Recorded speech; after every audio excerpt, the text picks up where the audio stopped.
other sources of supply for the enemy over here at Belgrade. So if we blow up the railroad junction right here, that's definitely going to delay their advance by a lot. And if we can hopefully get a troop into Sofia, that's also going to delay them by quite a bit. And over here too. I think our supply comes from the other side of Constantinople, and yeah, I said the fortresses make their own supply, and that's pretty much it. Alright, so that's kind of that. From here, now where do we go? From here, actually, all we had to do is just sit back and wait until the Bulgarian League kind of slaughters themselves onto our guys. So what I'll do is that I'll send out 2 horse cavalry divisions to scout out to get on top of these hills here, and to just keep track of this open area right here. There's no point, like in previous games, I've yet to find any reason to defend this middle railroad area simply because the AI never attacks there. So with that said, we're just going to try to keep them there and keep them at bay. And you'll see here that the Bulgarian League are starting to push up onto our guerrilla mountaineers who are menacing their rear security. Alright, we have more reinforcements, probably some more reserve divisions, yeah.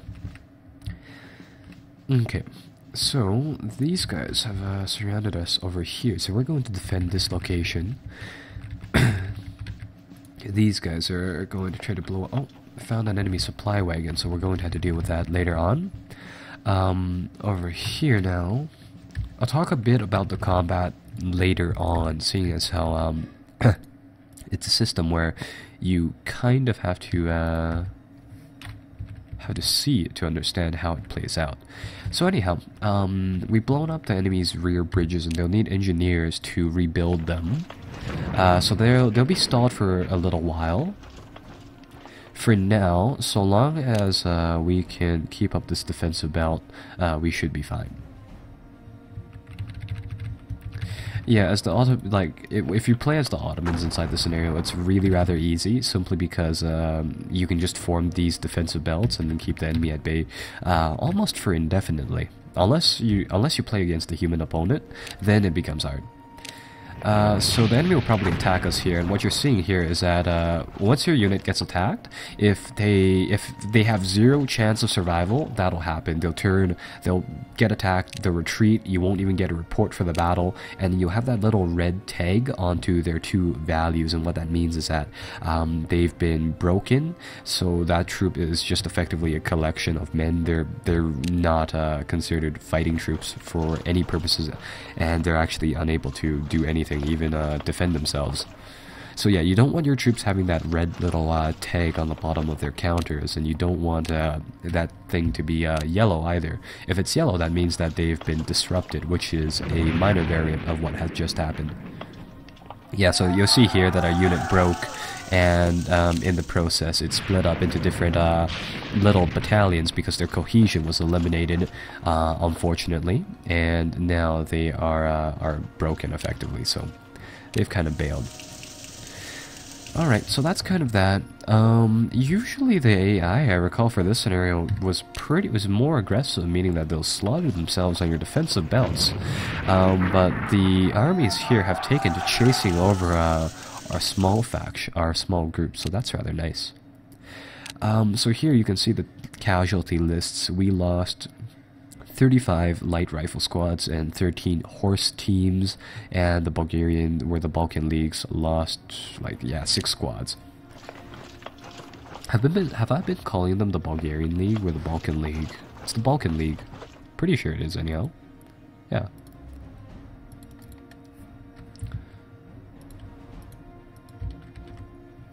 Hang on, my game did something weird. There we go.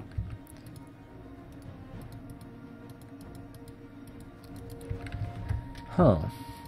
Apparently my mouse disappeared, which is really really odd. Okay, well, that might be a problem. I think that's a problem with Bandicam, so I'll be right back. Alright, so there we go.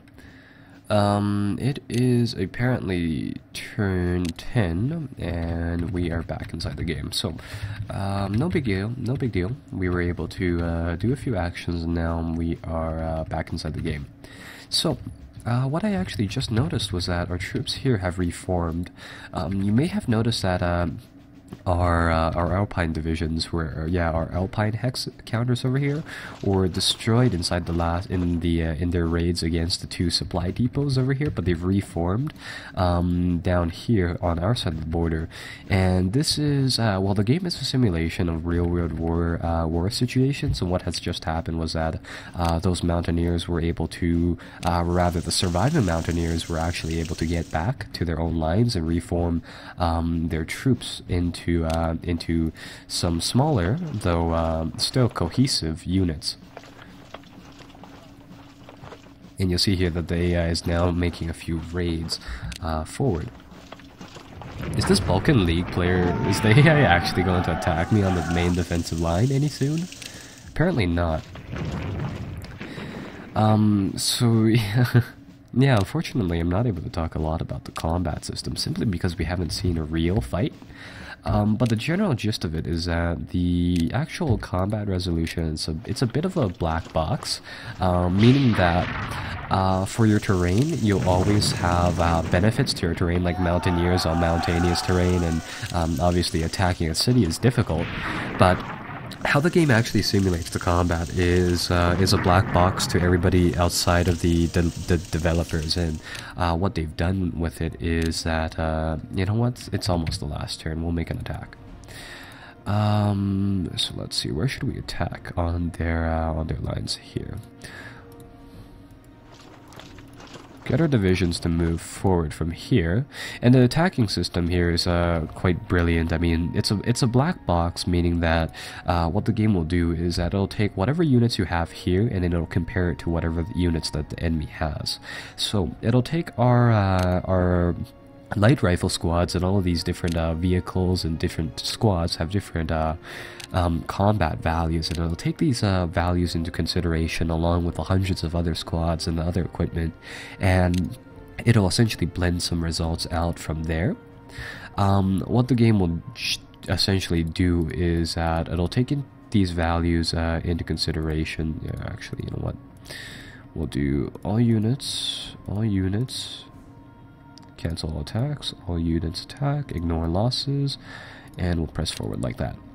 So on one hand, the game does that part where it simulates attacks based on direction, how many units you have, and the amount of units you have, but it won't tell you exactly whether or not you'll win or not.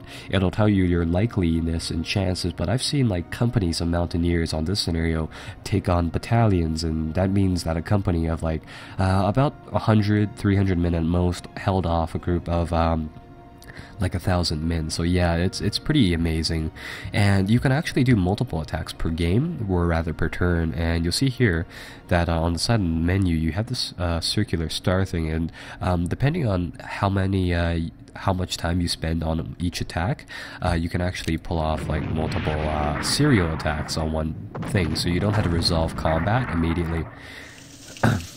Alright, so there we go. Now we have a proper battle to show you guys.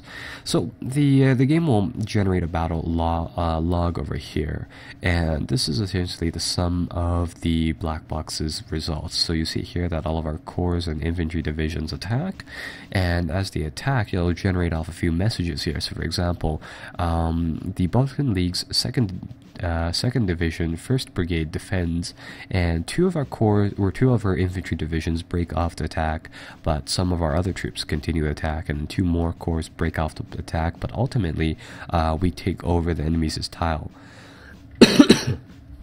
So what has happened here is that we can check out the losses and the attackers and the defenders' losses, and you see here that attacking is very, very expensive. Light rifle squads, we had 3,000 some worth, and we actually lost around 500 of them. So yeah, definitely not a very equal trade-off. During World War I, attacking was really rather difficult, and you had to pay in a lot of men for very, very little ground, so that's kind of why my defensive tactic here works really rather nicely. I can just kind of put up a belt of defenders, and I'll just win immediately like that. So yeah, the enemy here is probably not going to attack us at all, and this will probably be the end of the game right here. So yeah, this is usually a pretty fun game, though for this particular battle, I mean, it's been pretty relaxed. And there's a variable turn count, so if the game detects that the one opponent has a fairly good chance in capturing a objective, it'll give them 1 or 2 extra turns. So anyhow, that is the end of this scenario. Our defense is held, and the Ottoman Empire won. And well, this was the standing results of the fight, really. So in this scenario, you actually have the chance for Austria-Hungary and Romania and some of the other world powers to join into the conflict, but we didn't see any of that. And like, out of the amount of times that I've played it, I've yet to see it, but it is a possibility. So anyhow, this is the game's end results right here. I mean, the Balkan League built quite a lot of power around our defenses, but they didn't make a single attempt to attack. So our defenses held, and ultimately the war was won somehow by us. So I hope you guys enjoyed the video, and I'll see you guys later on. Be sure to like and subscribe for more.